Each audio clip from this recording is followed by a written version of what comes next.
We set up a protocol. Most of the human race is put into cryonic suspension underneath radiation shielding. A skeleton crew remains, the best and the brightest, and they wait and keep working.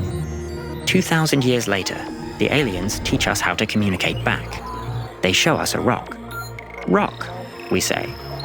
They seem happy. We keep working.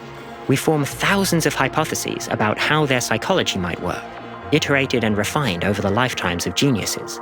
Millions are born and age and are sealed away in cryonic suspension before finally we're able to execute on plans made tens of thousands of years ago.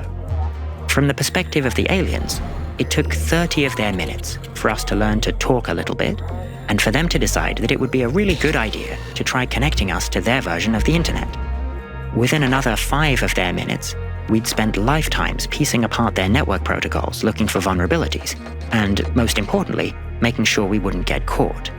We were still limited to 1 flickering star, 1 bit per second, leaving us with years to carefully prioritize.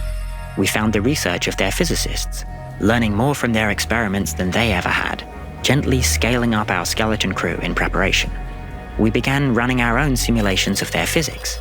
We found their equivalent of DNA sequencing and protein synthesis, and soon we were 1,000 years ahead of their development.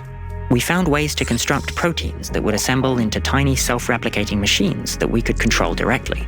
All it took was a few carefully worded emails and requests, apparently sent from one of them to another.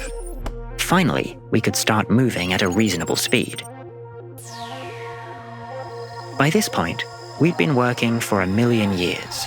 For them, it was barely 3 hours, and the sum total of information they had given us was the equivalent of 167 minutes of video footage. They never suspected a thing. It took 3 more days in their world, lifetimes in ours, until the proteins were finally synthesized, and then it was over. We were smarter than them, and we thought faster, and they never quite realized what that meant.